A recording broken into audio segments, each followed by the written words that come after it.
My name is Fred Green. I'm one of the rabbis here. And when we gather at a time like this, we don't generally say thank you for coming. For people that are important to us, we show up. We be present. We extend a hand and a little love. And that is a big part of what it is that we're doing right now. So while I might not thank you, I know that this family's hearts are full because you're here and you're accompanying them and you're accompanying Mo. So we'll share a few pieces of information. We'll let you know a couple of pieces of information, and then we'll begin our service. There is, during the first 7 days, there's a tradition called Shiva, and we gather at different times so that one of these prayers can be said, a prayer that we'll say at the end of this service. And the idea is to have a community around us when it's time to say that prayer, a prayer that's Kaddish, because it's less about the rules of having 10 people, and I think it's more about being surrounded with people who care when I have to say it. So there'll be a gathering at Celinda and Mo's home tomorrow. They'll be welcoming visitors who want to express their condolences between 3 and 7 p.m. And at 6 o'clock, we'll have that minyan, that special brief prayer service. Also in Jewish tradition, in order to keep memory alive, we make acts of tzedakah. Tzedakah is more than just charity. It's a righteous giving. It has a different kind of intent. And in Jewish tradition, that also keeps memory alive when we become generous. The family has designated a few places: the Virginia Military Institute, Congregation Har HaShem, the synagogue, and Wellstar MCG. And there is a Monroe I. Levine musculoskeletal oncology endowment chair, a very great achievement. And so Wellstar MCG is another place that is designated.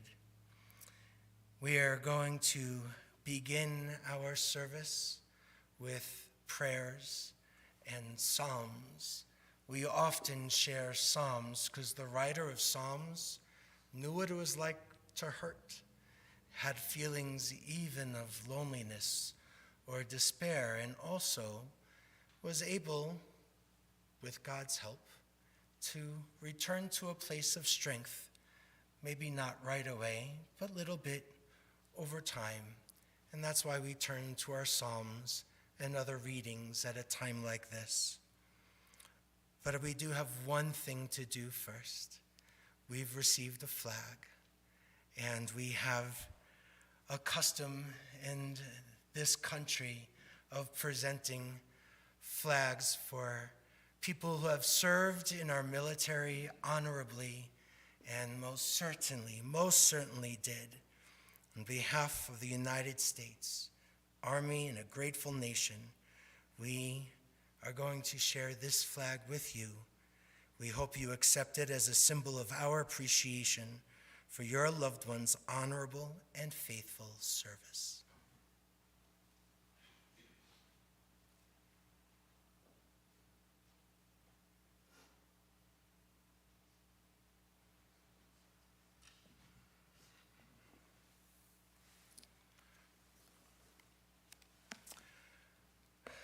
We begin with a poem.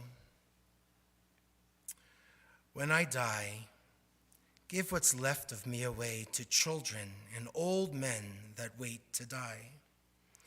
And if you need to cry, cry for your brother walking the street beside you.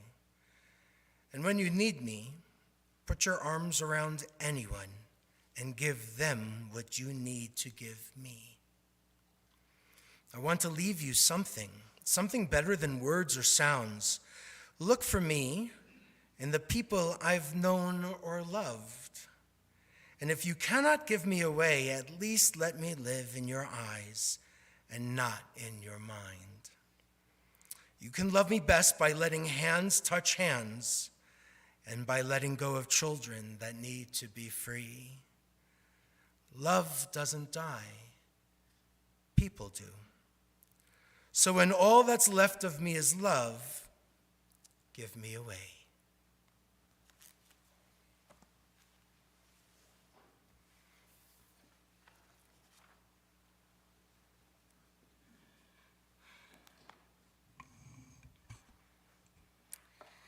This is Psalm 23, which expresses this idea that God is our support, our guide, and that with that support, with that guidance, we can reach a feeling of completeness and wholeness. Adonai roi lo echsar bin sheyarbitzeni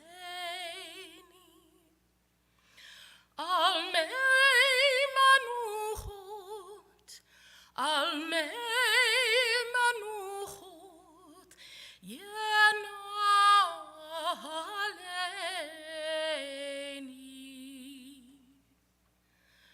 nafshi yeshovev yancheni v'maglei tzedek yancheni v'maglei tzedek leman shemo gam kelech begitz al mavet lo hirora ki ata imadi shivtecha umishantecha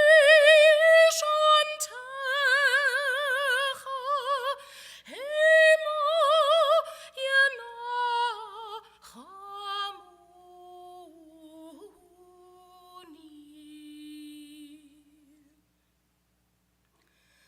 taroch lefanai shulchan neged tzorerai dishanta v'Hashem roshi kosi revaya ach tov v'chesed yirdefuni kol yemei chayai v'shavti bevit Adonai leorech yamim.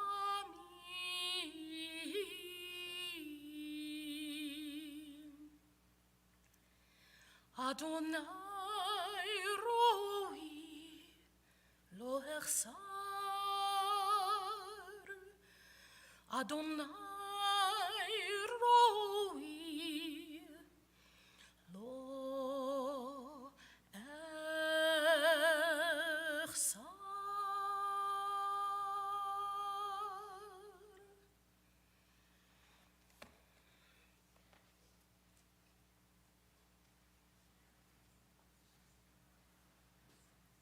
I'm Melanie Aaron. I'm Monroe's niece, and I guess I knew him for a lot closer to 70 years than I would like to admit. I'm also a retired Reform rabbi, and I met some of you at Asher's bar mitzvah. A few readings.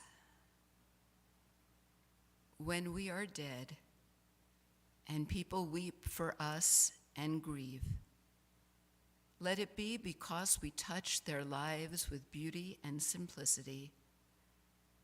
Let it not be said that life was good to us, but rather that we were good to life.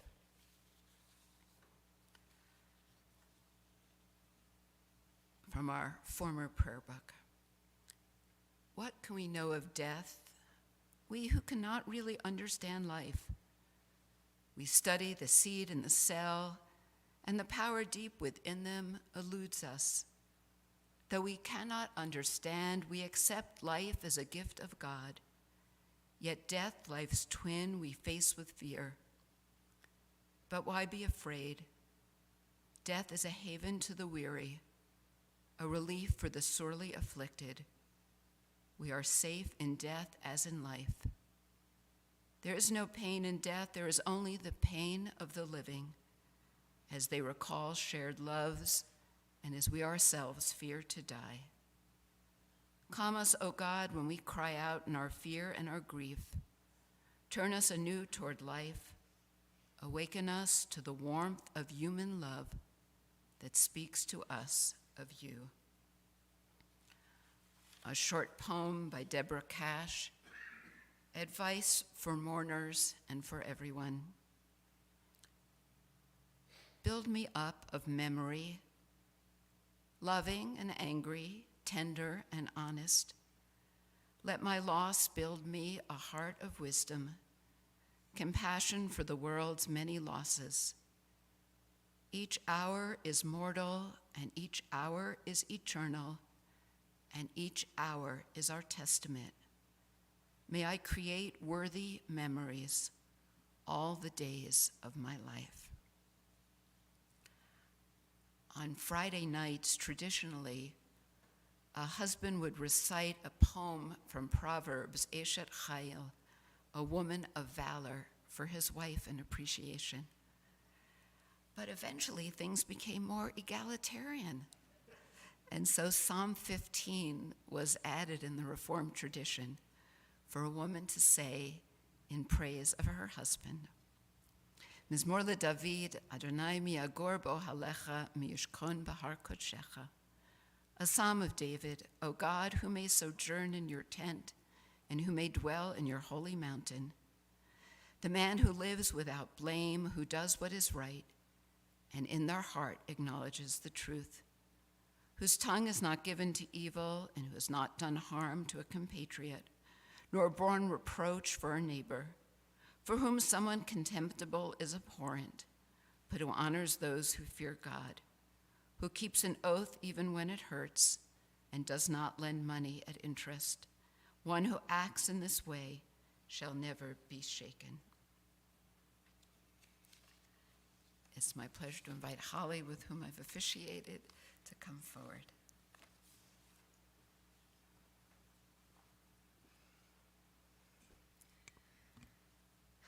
Esa enai el heharim. Psalm 121 says, I lift up my eyes to the mountains in order to find my strength with God and looking to the heavens. And I was sitting here recalling calling up Mo to offer my strength, but he would lift up my spirits. There was never hanging up from the phone where I didn't feel like I'd lifted my eyes and I had felt uplifted by his spirit. And so Esa enai el heharim. Here in Boulder, we have the privilege of looking at the mountains, and we all can look upward for memory and love and God. Esa enai el heharim, me'ayin yavo Ezri, Ezri. Ezri, Me'im Adonai, O Seshamayim, va'aretz esa einai el harim me'ayin yavo Ezri, Ezri, Ezri. Me'im Adonai ose shamayim va'aretz.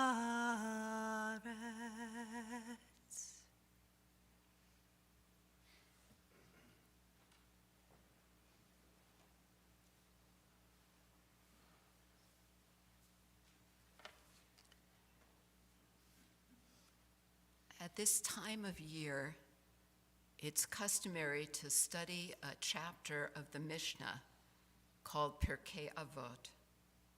It is often translated as teachings of the fathers, but the word avot here is a legal term, so it probably means first principles.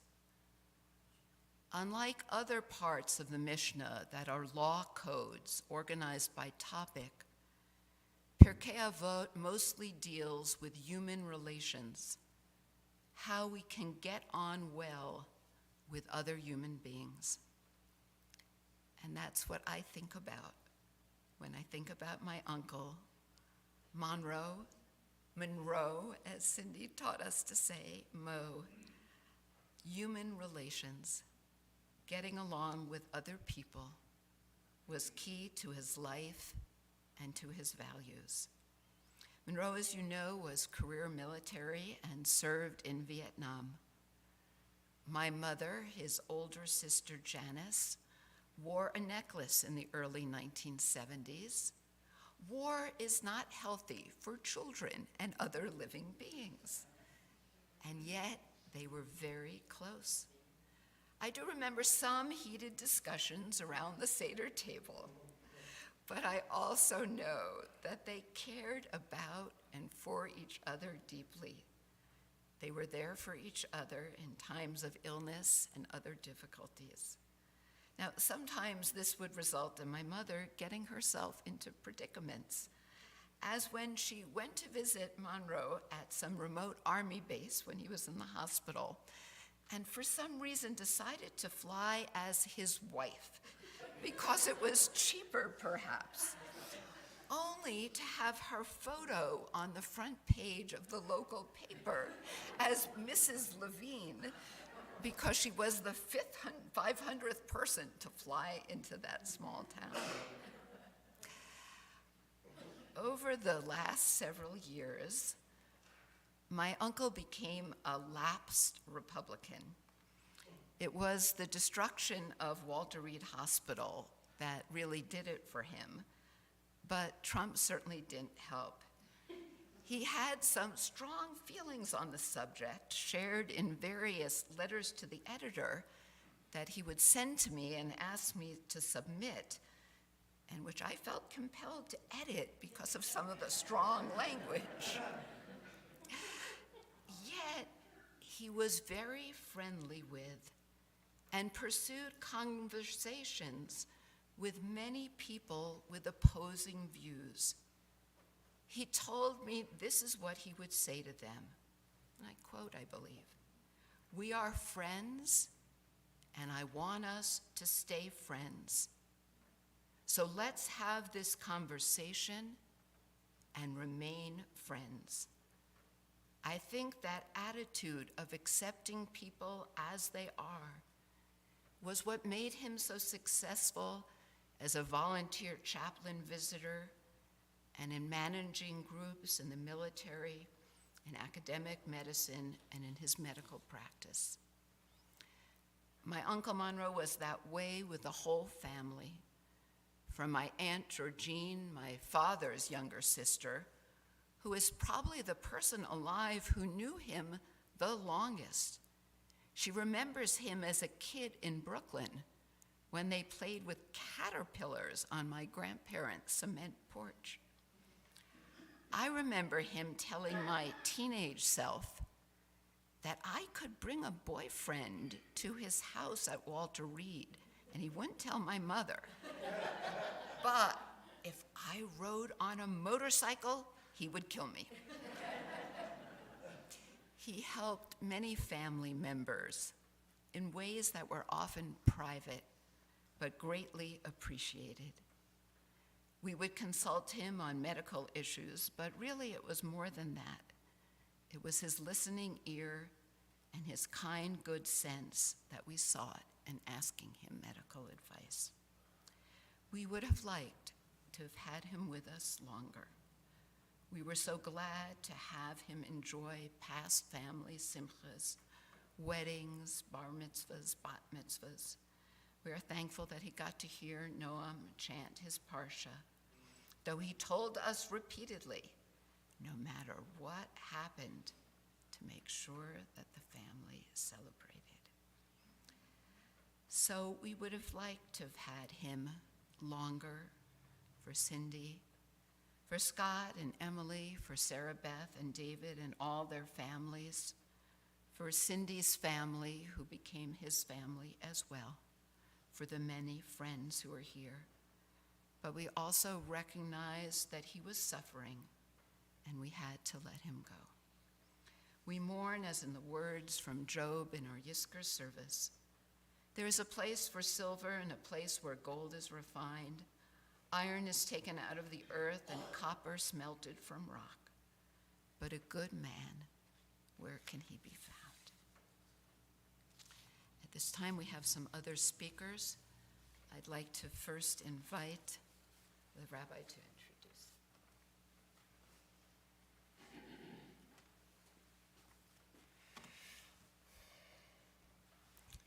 I think those were really special sharings and reflections, and sitting with you, I heard so much of the same in my conversations, no matter what was happening for him in physical challenges. Just like you said, Holly, there was an uplift for me. He would always ask about us, what was happening with us. As he was visiting folks through Jewish family services, he had me drive, I have no idea where. It was nowhere near here, because one of the people that he was visiting had questions and was angry with God and thought that I'd be a good person to hear her out, and just wanted folks to be seen and comforted. And I think that's pretty special of a gift to leave with us. Some more reflections, more truths, his colleague and dear friend, Dr. Mike Jansen. You'll come forward.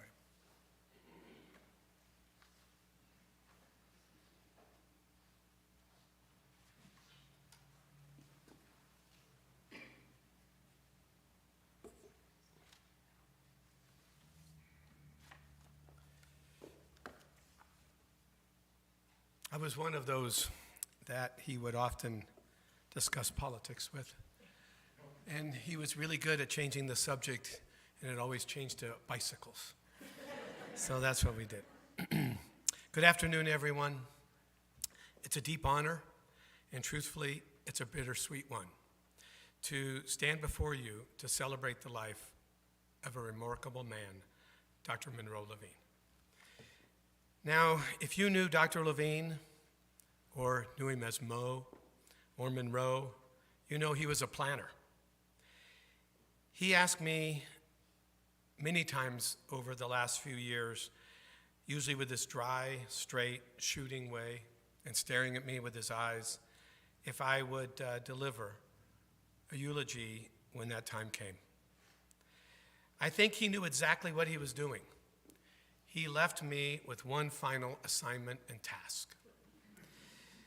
And like any good student of Mo, I did my homework. But even the most polished words would fall short today of capturing the spirit of this incredible man. We're all feeling the weight of his absence today, but let's also at the same time feel the warmth of his legacy. A life well lived and a life well loved. Let me begin with just a few things that highlight some of the accomplishments of this incredible man. He was born in Brooklyn in 1936. He was married to an amazing woman, Cindy, for 56 years. He was the father of 4 incredible children, Scott, Emily, Sarah Beth, and David. He graduated medical school in 1961 and served our country for 20 years at the rank of colonel from 1962 and finished in 1982. What's amazing to me is that he was a chairman during that time of 4 major orthopedic departments: the Republic of Vietnam, Fort Meade, Fort Bragg, and Walter Reed. Then he became the chairman of orthopedic surgery at the Medical College of Georgia in Augusta, where he served for 15 years. Mo was not just a surgeon, he was a soldier, he was an educator, he was a mentor, and the favorite title for me was my friend. For those I haven't met, I'm Mike Jansen. I'm an orthopedic surgeon here in Denver that specializes in spine. For the last 35 years, I've had the privilege of learning from this brilliant minds all over the world, but no one has had a deeper impact in my life and my career than Mo Levine. He taught me many things about surgery, about life, about public speaking, and I can tell you right now, I can hear his voice. Mike, they will forget the words you used, they will forget what you say, but they will not forget the way you make them feel right now. For the first time I met Mo, I was nervous. I was a third-year medical student. There were no residents around in this rotation. It was just me. I was as green as they come. I was trying not to look terrified with an attending of his brilliance. It was like being a rookie athlete thrown into someone that belonged in the Hall of Fame. I was honored, but I was very intimidated. Mo was one of the finest tumor and hand surgeons in the United States. He had a mind like a medical encyclopedia, and he had a special reverence for the human hand. He could flex his fingers in points that you couldn't even do in a textbook. He could take his tendons and quiz everyone. What is the name of this nerve? What is its function? How did it happen? And what's going to happen to this patient if this nerve or this tendon gets cut? He did this while he was walking down the hallway. We were going to lunch. There was no escape from him regarding learning anatomy in his hand and the things he could do with it. It was about passion. It wasn't about pressure when he would teach people. He was a loving teacher, but really, he wanted you to be a loving learner. After retiring from the Army at a field rank just below general, he took his discipline and his leadership and passion for education to the civilian life at the Medical College of Georgia in Augusta. He shaped an entire generation over 15 years of orthopedic surgeons, nurses, and allied health professionals. He continued to shape mine throughout my entire career. When I was applying for residency as a medical student, he agreed to write a letter for me and urged me to apply to a program in Augusta, Georgia. I kept reminding him I was from Iowa, and Georgia could have been in Mars. I had never been there before. My travel experience went and was limited to Kansas City, Chicago, and maybe once to Denver. It wasn't in the South. So I traveled with my spouse and my father down to Augusta, and the first 3 interviews were with faculty members. And by the time I started the 4th round, I figured I was out of the running, because I learned very quickly that Georgia residents take priority, and they really haven't historically preached beyond that. So I went into the 4th interview, and there he was. It was Dr. Levine. He didn't really tell me he was going to take this job on as a chairman when he wrote me a letter of recommendation to this institution. That's classic Mo. He didn't want to tip the scales. He didn't want to make things easy. He expected everybody to earn it, no matter what it was. I got in, and I spent the next 5 years of my life learning from him over and over again, not only as a resident, but as a human. Years later, I had a chance to carry on his legacy when he contacted me that his future daughter-in-law, Katie, had a desire to pursue a career in orthopedic surgery. I hosted her as a student. I supported her to get into a residency, and I'm very proud to say that now she's starting her journey with her sights on a fellowship in joint reconstruction. This is the Levine legacy being carried forward. In 2002, after he officially retired from MCG, I invited him to join my practice in Denver. He graciously accepted. He assisted in surgery, mentoring our students, our physician assistants, my partners, international guests, and postgraduate spine fellows. He rapidly became the heart and the soul of our entire practice.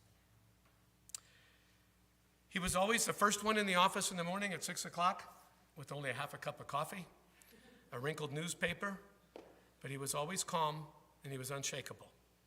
His office had a chair in it, not the one he sat in, the other one. It was called the chair. We all knew about it. If you had a problem, or you created a problem, or you had a clinical problem, you sat in the chair, and he discussed your clinical problem, your personal problems, politics, spiritual, while you sat in that chair in his office. He would listen. He would nod. He would ask me tough questions, or everyone in our office. And then he would give you a straight answer. And when you got up, that issue was over. No one ever knew you had a conflict. There were no grudges. There was no gossip. There was no talking behind the person behind the doors. Just a resolution, a wisdom, and an agreement. That was his style. He could be firm, but he was always fair and deeply compassionate. Even as his health declined and he kept coming into the office, it was the same routine. The same smile, the same half cup of coffee. His presence was grounding, but incredibly reassuring to everyone. I remember what a true mentorship was, and he was a true leader. We were all grateful for not only his wisdom and his guidance, but most of all, his big welcome smile in the office every day. And through all of this, he never lost his wit. If you ever gave him an excuse or complained too much, he would flash that dry smile at you. He would wink at you and say something like, "Well, Mike, you should just try to be less dramatic and move on." Personally, I feel very fortunate that I got to be not only a student, his orthopedic resident, I was his employer, his business associate, and more importantly, I was his friend. One of the greatest lessons to me is something that I've tried to pass down to my children, to my team, to my fellows, when I select surgeons, was his concept of the 4 H's. He believed that to be successful in life and in medicine, you had to analyze all 4 H's in everyone. Head, intelligence and knowledge. The second, heart, compassion and integrity. The third, harmony, balance and grace under pressure. And the fourth was hands, having skill and execution. Dr. Levine had all 4 in abundance, and he evaluated everybody with all of those 4 H's. So today, as we gather here to honor him, let's not dwell in sorrow. Let's celebrate that a life that continues to shape ours. Let's try to laugh at the memories and carry forward his values and strive for the same combination of brilliance and humility that defined Mo Levine. Dr. Levine, Mo, Monroe, was more than a surgeon. He was a force of nature that lifted other people. A quiet storm of wisdom and humor and love. Rest, my friend. You live in our work now, you live in our values, and the stories we'll keep. We'll keep telling them for a while, especially the funny ones. I thank you for being part of his life, and I thank the Levine family for this opportunity. Thank you.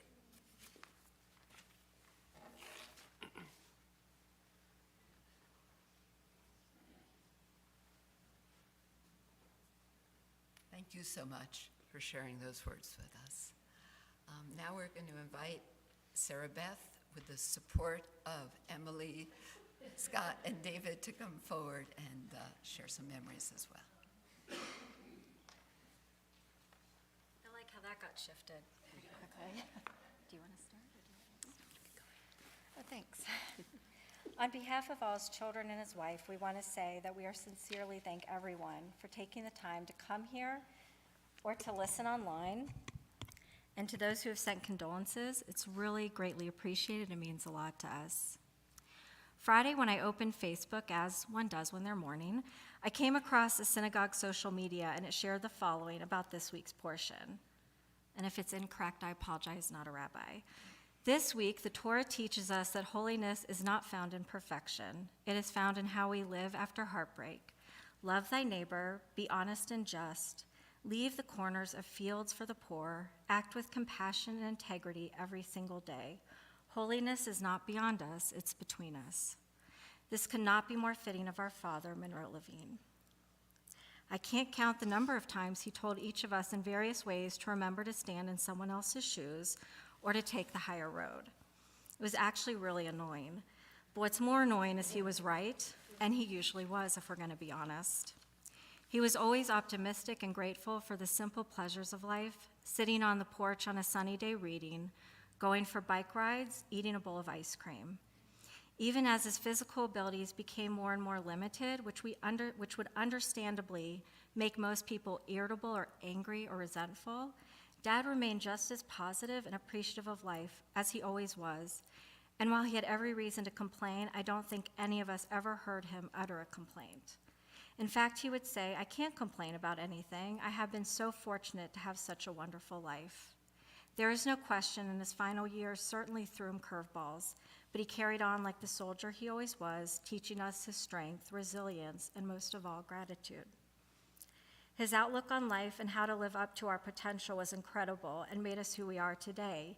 Even when we, as his children, made mistakes, there was no yelling, no real punishments, but rather a steadfast, calm, mild manner, making sure we learn from our mistakes and to get right back on the horse. For that, we are so thankful. We also are thankful for a sense of humor. There are countless times that we would all be together and just break up laughing to the point that we thought we were going to kill him because he wouldn't be able to breathe. Even in the moments before we said goodbye, we know he would have appreciated the tiny moments that made us laugh despite ourselves. The moment we went to check on him but didn't want to wake my mom, and the phone light seemed like the perfect idea until the theme song of SWAT began to play loudly. Or the fact that he missed hearing my mom say he was right by only 20 minutes. This brings us to our mother.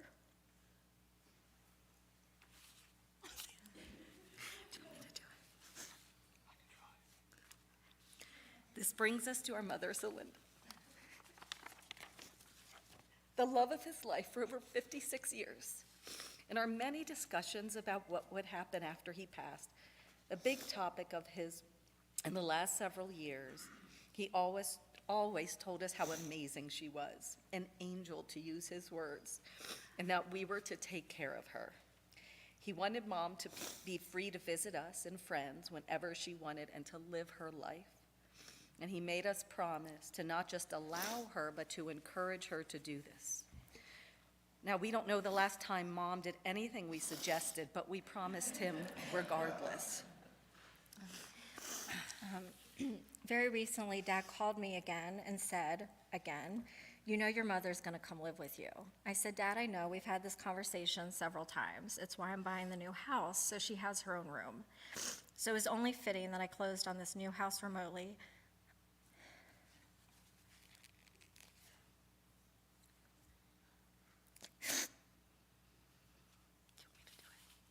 On Friday morning, from the dining room table, while we sat with his body before being taken out of the home. It was a powerful moment. However, looking back, I can't help but wonder what the poor notary who was there with us was thinking.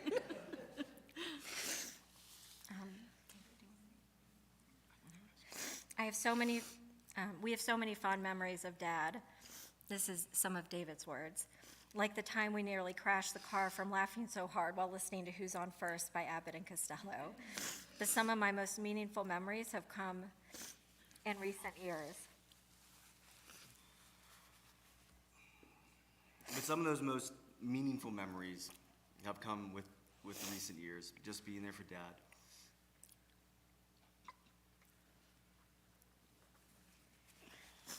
However he needed. I learned how to do that from Saint Cindy, as Dad so rightly called her. Want to read that? Oh, I got it. Thank you. No, we're good. We're good. We inherited our father's genes. He never made it through one of our bar mitzvah speeches. So Thursday afternoon, we were all, you should know we were all with him for his passing on early Friday morning.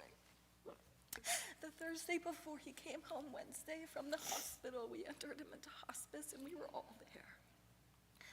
And true of our father, I went in one time Thursday while he was laying there and sort of going in and out, but he had lucid moments for sure. And he opened his eyes and he looked at me and he said, "When are you going home?" I said, "I don't know, Dad.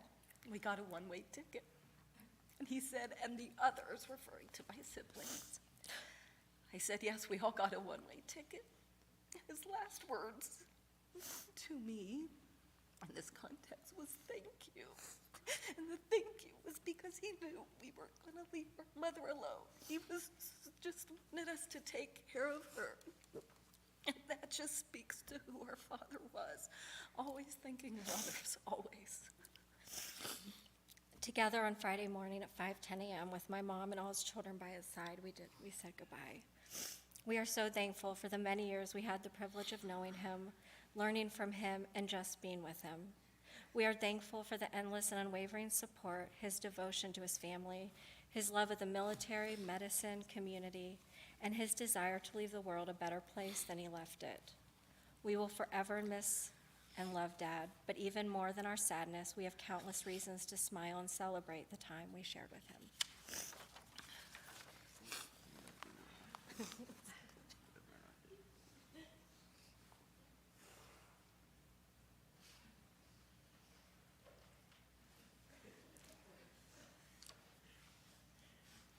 This has all been so lovely, but there's one thing no one mentioned, and it was a big deal to my parents.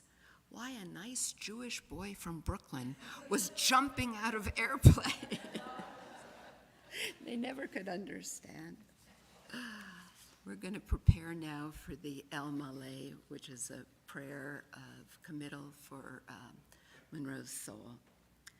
Oh God, you give us our loved ones. You make them the strength of our life and the light of our eyes. They depart and leave us bereft on a lonely way, but you are the living fountain from which our healing flows. To you the stricken look for comfort and the sorrow-laden for consolation. Oh God, we see life through windows that open on eternity. We see that love endures as the soul endures, as you, oh God, endure forever. We see that the years are more than grass that withers, more than flowers that fade. They weave a timeless pattern in a world that is a dwelling place of love and glory.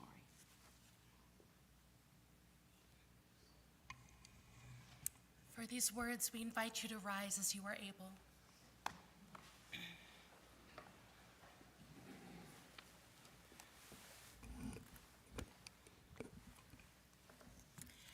El Maleh Rachamim,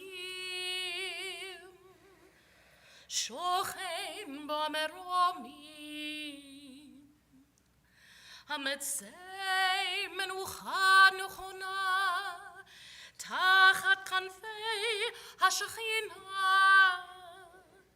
Im Kedoshim Utahorim, Kezor Harakia Mazhirim Et Nishmat Moshe ben David v'Chava Shehalach le'olamo Bal harachamim Yasdirehu beseter knafav Leolamim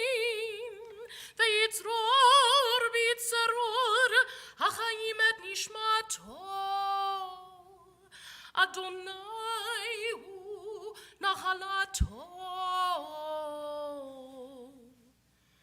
V'yanuach b'shalom al mishkavo. V'nomar Amen. O God, who is full of compassion, eternal Spirit of the universe, grant perfect rest in your sheltering presence to Moshe ben David Vechava, who has entered eternity. God of mercy, let him find refuge in the shadow of your wings. Let his soul be bound up in the bond of everlasting life. God is his inheritance. May he rest in peace. Let us all say, Amen.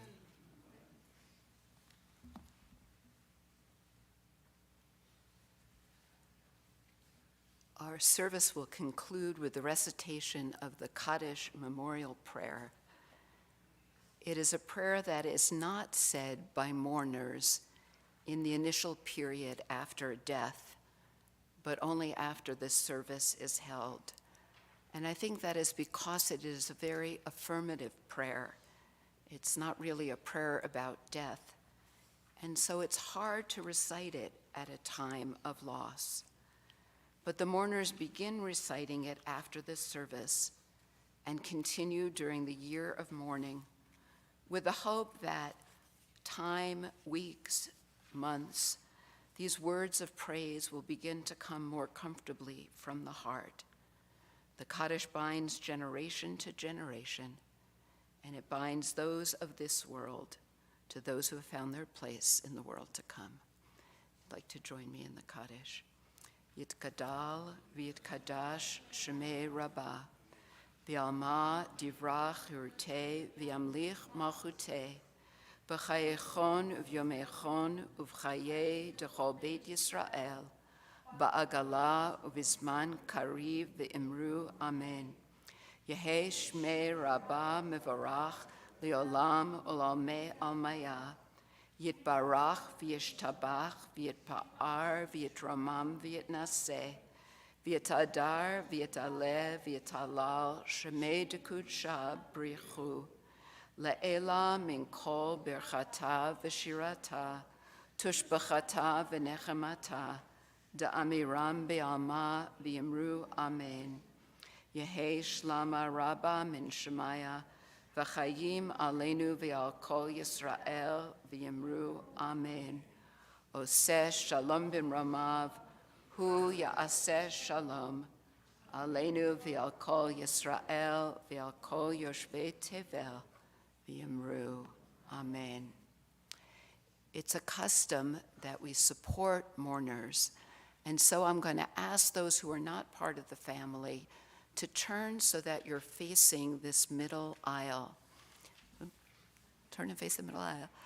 And the family will leave the sanctuary passing through the aisle such that they feel your love and your support at this moment. And we close with traditional words, Hamakom Yenachem Etchem B'toch Shar Avlei Tzion V'Yerushalayim. May God in mercy and comfort you amidst all the mourners of Zion and Jerusalem. And we say together, Amen.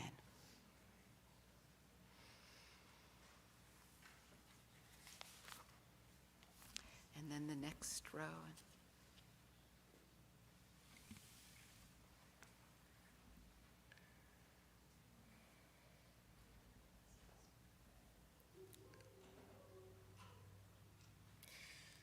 Friends, that concludes our service. Again, there's going to be a gathering tomorrow. You can visit between 3 and 7 at Cindy's home, and there'll be a service at 6.